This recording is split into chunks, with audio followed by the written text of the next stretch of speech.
got a condo in Manhattan. Baby girl, what's happening? You and your ass invited, so gonna get to clapping. Go pop a phone, play. Bien, hola, ¿qué tal? Vamos a revisar de manera muy sintética el tratamiento del síndrome de caídas del adulto mayor. Vimos en la clase anterior todo lo que conlleva como parte del síndrome geriátrico, las caídas en el adulto mayor.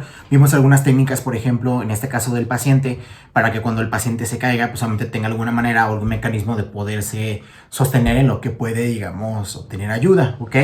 Entonces, dentro de este tratamiento del síndrome de caídas del adulto mayor, pues tenemos que considerar algo muy importante de lo que hemos estado hablando en las últimas clases, que es la funcionalidad, ¿sí? Es decir, evaluar la funcionalidad del adulto mayor va a permitir entonces obtener información, y de esta manera esa información me va a permitir entonces también obtener un pronóstico sobre la vida o la calidad de vida del paciente, ¿ok? ¿Cómo se puede evaluar esta funcionalidad? Hablando específicamente del síndrome de caídas del adulto mayor, vamos a tomar en cuenta 4 criterios. En este caso es el índice de Barthel o de Lawton, ¿ok?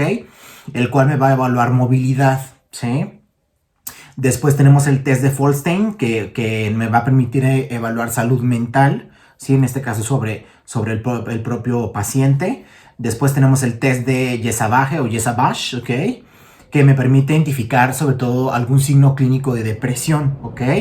Y finalmente realizar una evaluación social en cuestiones del entorno, es decir, evaluar el contexto del paciente, por ejemplo, en casos de que ya se haya caído o tuvo alguna lesión musculoesquelética, pues bueno, toda esta situación clínica que se teje alrededor del paciente, cómo le va a ir afectando en su calidad de vida, cómo el hecho de que ya no se pueda levantar, cómo el hecho de que haya tenido alguna caída, pues de alguna forma le va a ir afectando dentro de su vida, ¿sí? Entonces por eso es importante tal vez evaluar esta parte también de la funcionalidad social, ¿ok? En el cuestiones del índice de Barthel, es una escala que me permite precisamente identificar la movilidad del paciente a través de un puntaje. Según este instrumento, sí, precisamente que me permite evaluar varios criterios, sobre todo, digamos, de dependencia, ¿sí? Se consideran varias cosas. Por ejemplo, se dice que si el paciente tiene, por ejemplo, arriba de 20, entonces pues obviamente el paciente ya va a tener un grado de dependencia pues mayor, ¿ok? Si va de 20 a 35 es grave, de 40 a 55 es moderado, y si es mayor o igual a 60 es leve, y si es 100 es independiente. Entonces va a depender. Si el paciente tiene menos de 20, pues es una persona que su dependencia pues prácticamente es nula, ¿sí? Depende totalmente de otra persona. Entonces el índice de Barthel me permite precisamente evaluar ese tipo de parámetros muy puntuales, ¿ok? Luego tenemos el test de Folstein, ¿ok? El test de Folstein, que también se le conoce como Mini-Mental Test, ¿ok? Ese Mini-Mental Test me permite evaluar sobre todo varias situaciones. Por ejemplo, me permite evaluar orientación, me permite evaluar fijación, concentración y cálculo, memoria, lenguaje y construcción, ¿sí? Que son algunos constructos desde la psicología clínica que hacen precisamente pues evaluar cuál es la capacidad cognitiva del paciente. Es decir, son preguntas como muy puntuales, ¿no? Ejemplo, ¿recuerda su nombre completo? ¿Recuerda cuándo nació? ¿Qué día es hoy, por ejemplo? Cuestiones como les dan alguna cifra y ellos les dicen, ok, ¿me puedo volver a repetir, por ejemplo, el número que le dije anteriormente? Sí, entonces ese tipo de preguntas o ese tipo de ítems que tal vez van a ayudar a evaluar la capacidad cognitiva del paciente, ¿ok? Luego también tenemos el test de Jesabage. El test de Jesabage me permite evaluar sobre todo situaciones emocionales, ¿ok? Principalmente factores de riesgo de depresión.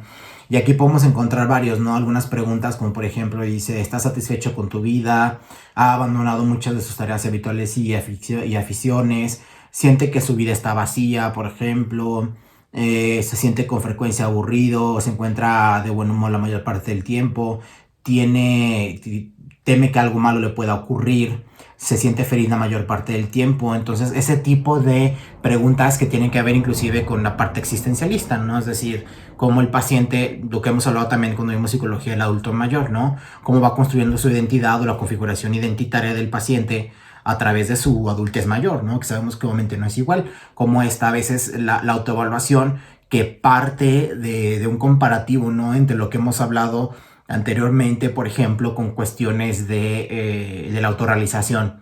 Ajá, que a veces el hecho de que estés enfermo, pues solamente hace, pues, que tal vez tu calidad de vida disminuya y entonces dejes de hacer ciertas prácticas sociales que muy seguramente a lo mejor enriquecían, ¿no?, la vida del paciente. Entonces por eso se toman en cuenta estos puntos psicométricos, ¿ok? Y pues bueno, es importante preguntar acerca del temor a caerse, depresión, ansiedad por caídas previas. ¿Por qué? Porque finalmente se tiene que evaluar esta parte.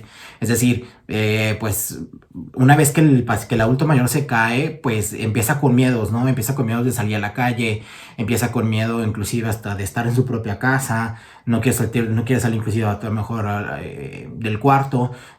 También tendríamos que evaluar, por ejemplo, el contexto, ¿no?, de lo que hemos hablado.